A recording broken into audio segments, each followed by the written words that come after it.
Thank you for joining us around the fire. For more information or to make a donation, please visit randomactsnetwork.com. Now, want to hear a scary story? Are you afraid of the dark? Maybe you were. Maybe you are. Maybe you should be. People have gathered together to share scary stories for as long as we've had words to tell them. There are tales of ghosts and goblins, witches, devils, vampires, and humans. Word of unspeakable perils and the monsters hidden right in front of us. Without the threat of real danger, we think of it as fun. And we gather, as many do, to spook each other, painting a picture with fear as the brush and our minds as the canvas. Separately, we're very different, but one thing draws us together: the dark. So we begin with the story of a girl kept in darkness, a girl who lived and died terribly, a girl named Sara Bogan.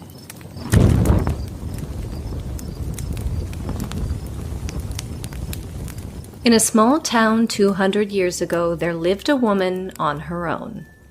You'd think her neighbors would be impressed by her ability to sustain herself alone, but back then, it just alienated her. Rumors spread about the dark and dirty things she'd do, and she got used to keeping to herself.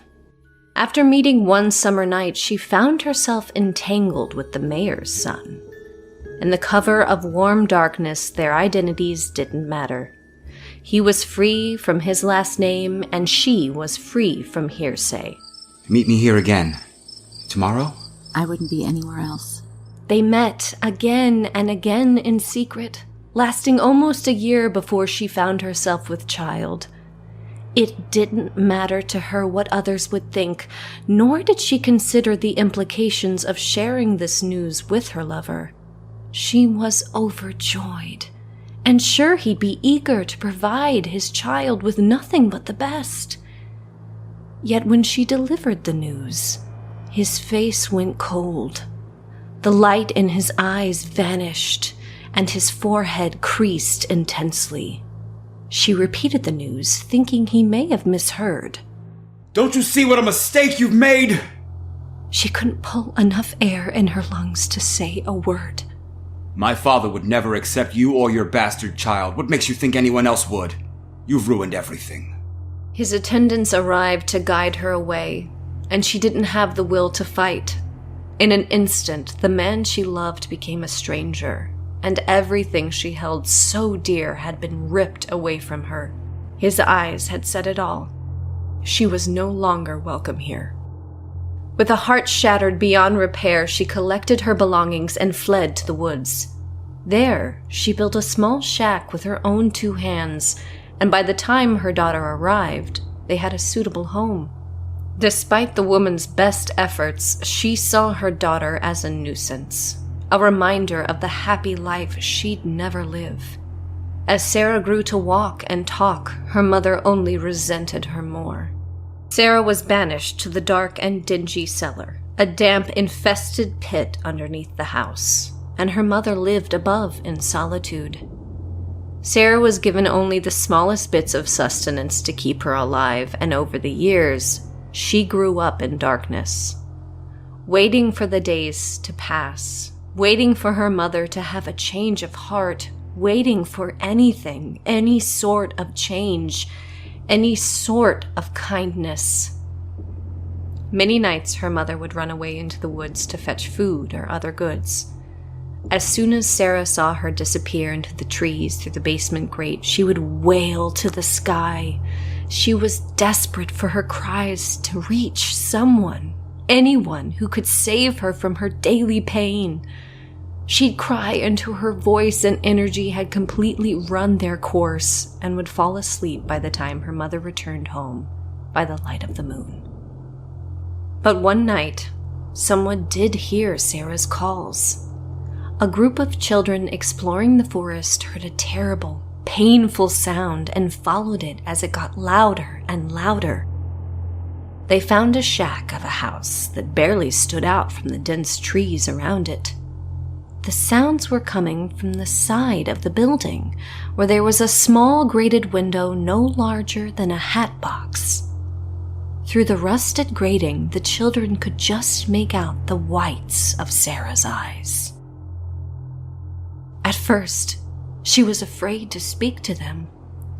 She had never met a strange face. But the children were kind. They asked her questions. Before she knew it, she shared her entire story of being locked away from her mother's abuse. The children listened silently to every word. When she was finished, they thanked her and told her they'd return one day. Whenever that was, she thought, it couldn't be soon enough. Not long after, an even larger group of children came to visit. Sara was thrilled by the company, and since she had already shared her story, she made up something else. She pulled from her private hell of darkness and solitude, of crying out in vain, of never feeling love. The children devoured each and every word. As time passed, Sara begged the children not to return so often. It was harder to keep them quiet, and they never knew when her mother could return. But the kids loved Sara, and Sara loved her audience. She'd remind them of the risk, and they'd distract her with fruits and candies before disappearing back into the trees, headed towards villages she'd never see herself. Then one night, Sara's worst fear came true. Get away from there! Her mother shrieked, running towards the house, and the children gathered around the grate. They screamed and scattered, and Sara knew to expect something dreadful as her mother descended the stairs. What did you tell them? What were you saying? It was nothing. I was telling them a story. You will never see those kids again. Sara was frozen in fear. The last thing she saw was her mother picking up a metal spoon, before her eyes were gouged from their sockets. After that, Sara continued to cry out into the darkness, though of course there were no tears falling down her cheeks. Weeks passed, but the children did return. At first they were scared of her change in appearance, the stained bandages wrapped around her head, but they were easily distracted by another story, this time about the witch who lived upstairs. The children wanted to set her free, but didn't know how. One boy offered a scrap of parchment and a pencil, vowing to deliver a message for Sara and return with help. She took the items, unsure of what to do with them, and though she thought she'd hidden them sufficiently, they were easily spotted when her mother reappeared the following morning. What is this? But Sara didn't know. What are you doing with this? Who taught you to write? I just wanted to tell them a story. Give me your hands. But Sara refused. Give me your hands. So Sara did.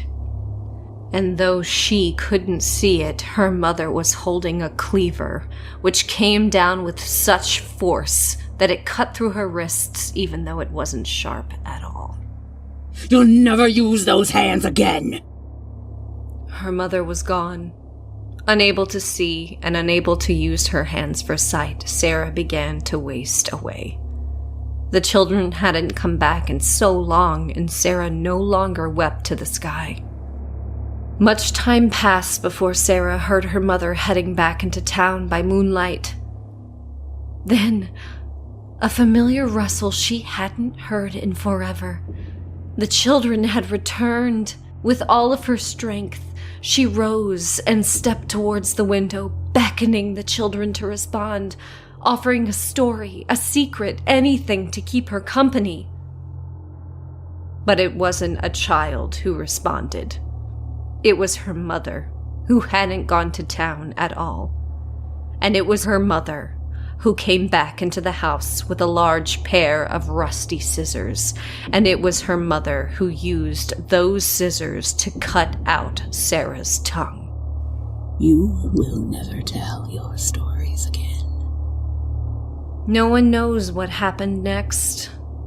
Sara, without her senses, likely withdrew into the darkness, and the children never returned until it was too late.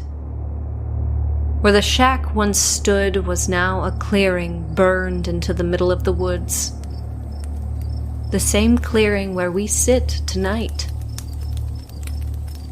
Some say Sarah's mother finally had enough and decided to kill them both. Others think a brave child came back to put Sara out of her misery. What we do know is that on the first anniversary of the fire, the children returned and built a campfire of their own. They told each other the stories that Sara had shared, believing this to be the best way to honor her spirit.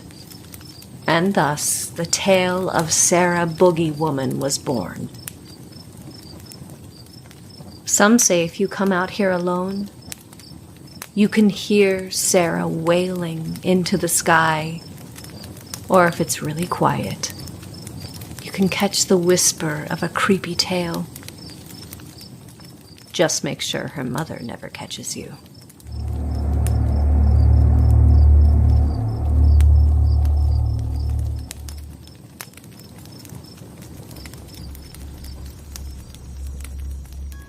The Boogeywoman, written by Bryan Renaud and Savanna Ray, told by Shannon Leigh Weber, featuring Sarafina Vecchio, Aaron Holland, and Shaina Summerville. Thank you for supporting independent artists. Please make a donation today at randomaxnetwork.com.